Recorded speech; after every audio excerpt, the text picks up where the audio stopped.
الله أكبر الله أكبر الله أكبر الله. Trois rabbins sont réunis face au docteur Zakir Naik. Ils ne sont pas venus parler de politique. Ils ne sont pas venus discuter de traditions culturelles. Ils sont venus autour d'une question beaucoup plus profonde. Qui est réellement Dieu? Est-il absolument un? Et si Jésus est le Messie, quel est exactement son rapport avec Dieu? Pour les musulmans, la réponse à ces questions se trouve au cœur même du message de tous les prophètes. Le tawhid, l'adoration d'un Dieu unique, sans associé. Mais les questions deviennent beaucoup plus difficiles lorsque l'on aborde Jésus. Car les musulmans aiment Jésus. Ils croient en Jésus. Ils respectent Jésus. Ils croient à sa naissance miraculeuse. Ils croient à ses miracles. Mais ils ne l'adorent pas. Alors pourquoi? Et surtout, sur quoi repose cette conviction? C'est autour de ces questions que nous allons construire cette rencontre. Que la paix, la miséricorde et les bénédictions d'Allah soient sur vous, chers frères et sœurs. Bienvenue dans cet espace consacré au dialogue entre les religions. Aujourd'hui, nous allons aborder une question qui se trouve au cœur du judaïsme, du christianisme et de l'islam. Qui est Dieu? Et surtout, que nous enseigne réellement le message des prophètes concernant son unicité. Nous allons examiner les arguments développés dans l'enseignement islamique, notamment autour du tawhid, de Moïse, de Jésus et du message du Coran. Commençons par la question fondamentale. Docteur Zakir, qu'est-ce que le tawhid et pourquoi les musulmans considèrent-ils l'unicité de Dieu comme le fondement absolu de leur foi? La réponse commence par une idée extrêmement simple. Avant de parler de religion, de rites, de règles ou de communauté, il faut répondre à une question. Qui est Dieu? Le Coran place cette question au centre de son message. Dans la sourate Al-Ikhlas, l'affirmation est radicale, Dieu est un. Il est celui dont toute la création dépend. Il n'engendre pas et n'est pas engendré. Et rien ne lui est comparable. En quelques versets, le principe du tawhid est résumé avec une force exceptionnelle. Pour l'islam, Dieu n'est donc pas simplement un Dieu parmi plusieurs. Il est l'unique créateur, l'unique Seigneur, l'unique être digne d'adoration. Et aucun prophète ne peut être placé au même niveau que lui. C'est ici que se trouve le premier point de rencontre avec la tradition juive. Le judaïsme affirme lui aussi l'unicité de Dieu.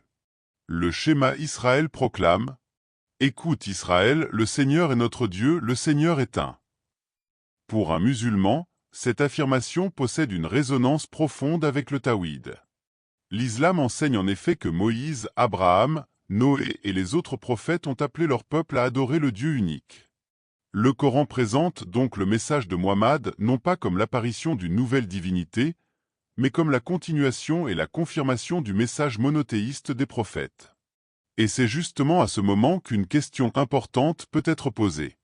Si nous croyons déjà en un Dieu unique, pourquoi les musulmans considèrent-ils que le Coran était nécessaire?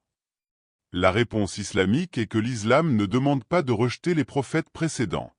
Au contraire, le musulman doit croire en Abraham, en Moïse, en Isaac, en Jacob, en Jésus, et en tous les prophètes authentiques envoyés par Dieu. Le Coran affirme donc une continuité prophétique. Mais il présente également Muhammad comme le dernier messager. L'idée centrale est donc la suivante. Un seul Dieu. Un même principe fondamental d'adoration. Mais des communautés différentes et des révélations successives. Et c'est ici que le débat devient particulièrement intéressant. Parce que si nous voulons réellement comprendre la position islamique, nous devons parler de Jésus. Et c'est probablement l'un des plus grands malentendus concernant l'islam. Lorsqu'un musulman dit « Jésus n'est pas Dieu », certains peuvent croire qu'il rejette Jésus. Mais ce n'est absolument pas ce que l'islam enseigne. Le Coran accorde à Jésus une place extrêmement importante. Jésus est le Messie. Il est Jésus, fils de Marie. Sa naissance est miraculeuse. Sa mère, Mariam, possède une place exceptionnelle dans le Coran.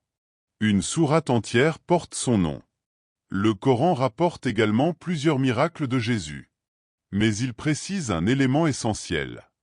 Ces miracles se produisent par la permission de Dieu. Et cette précision change complètement la question. Car pour l'islam, accomplir un miracle ne transforme pas un prophète en Dieu. Moïse a accompli des signes. Abraham a reçu des signes. Jésus a reçu des miracles extraordinaires. Mais le miracle vient de Dieu. Le prophète reste le serviteur et le messager de Dieu.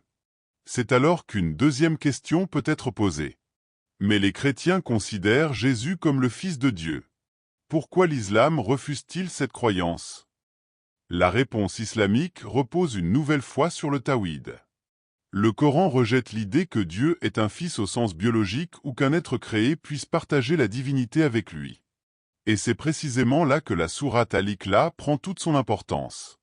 Dieu est un. Il n'engendre pas. Il n'est pas engendré. Et rien ne lui est comparable. Pour le musulman, attribuer à Dieu une descendance ou associer une créature à sa divinité constitue donc une rupture avec l'unicité absolue. Mais il faut également comprendre quelque chose de très important.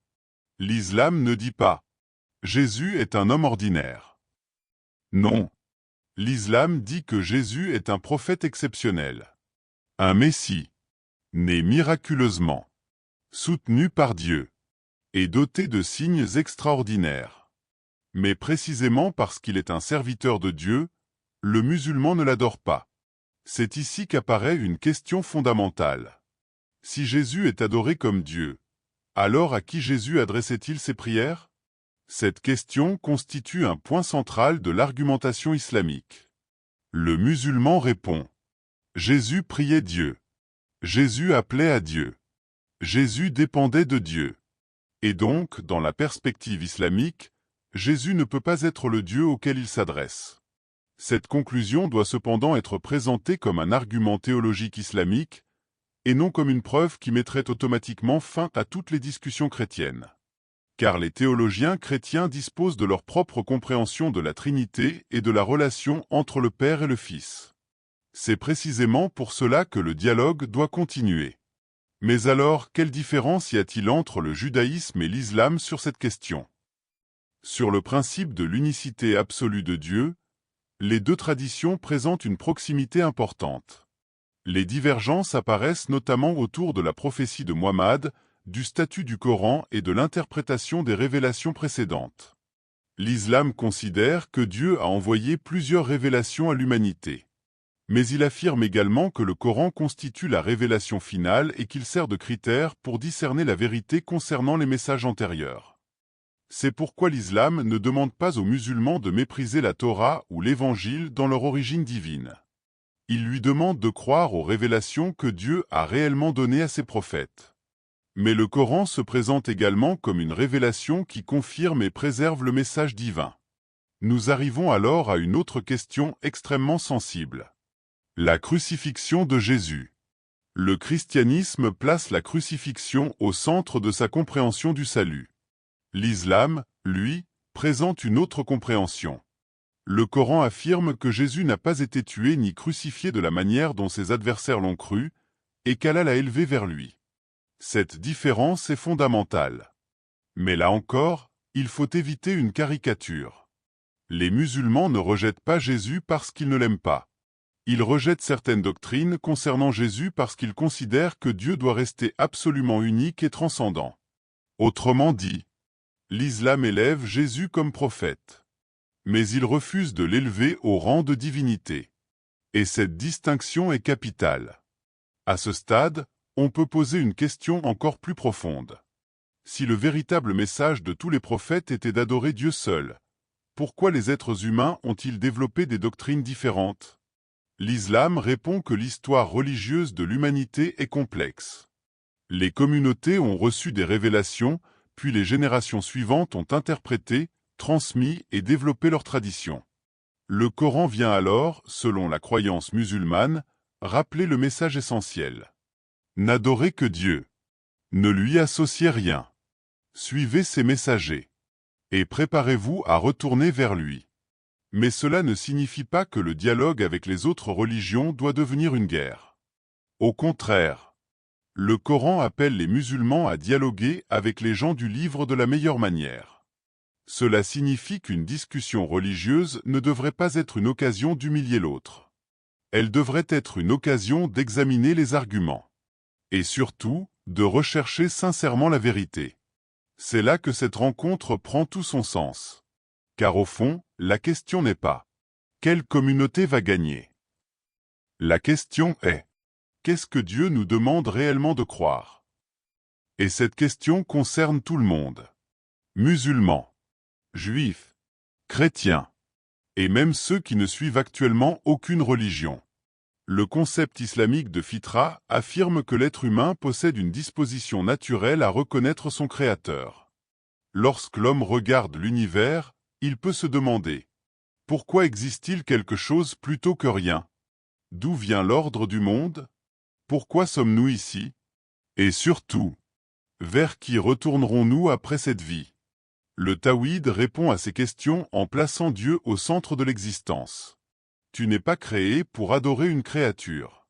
Tu n'es pas créé pour dépendre d'un intermédiaire entre toi et ton Créateur. Tu es créé pour connaître ton Seigneur et l'adorer. C'est cette simplicité qui explique, selon la perspective islamique, la puissance du Tawhid. Un Dieu, un Créateur, un Seigneur, une vie terrestre, une responsabilité morale, et un retour vers Dieu. Mais attention! Dire que le message est simple ne signifie pas que toutes les questions sont simples. La théologie chrétienne possède des siècles de réflexion sur la Trinité. Le judaïsme possède également une tradition théologique et juridique extrêmement riche. L'islam possède sa propre tradition de tafsir, de hadith, de fiqh et de théologie. Il serait donc intellectuellement malhonnête de prétendre qu'un seul échange suffit à résoudre tous ces sujets. Mais une question peut servir de point de départ. Qui devons-nous adorer? C'est précisément pour cela que le Coran invite les gens du livre à rechercher une parole commune. Que nous n'adorions que Dieu, que nous ne lui associons rien, et que nous ne prenions pas les uns les autres comme seigneurs en dehors de Dieu. Cette invitation ne signifie pas que toutes les différences disparaissent. Elles existent. Elles sont importantes. Mais elles peuvent être discutées sans haine. Et c'est peut-être l'une des leçons les plus importantes de cette rencontre. On peut être profondément convaincu de sa foi tout en traitant l'autre avec respect. On peut défendre une doctrine sans insulter celui qui ne la partage pas. On peut poser des questions difficiles sans transformer la discussion en conflit. Et surtout, on peut chercher la vérité avec sincérité. Alors revenons à notre question de départ. Qui est Dieu? Pour l'islam, Dieu est absolument un. Il n'a aucun associé. Aucune créature ne lui ressemble. Aucun prophète ne partage sa divinité. Et tous les prophètes authentiques ont appelé l'humanité à l'adorer. Jésus occupe une place immense dans cette tradition. Mais précisément parce qu'il est un serviteur et un messager de Dieu, les musulmans refusent de l'adorer. C'est là que se trouve le cœur du débat.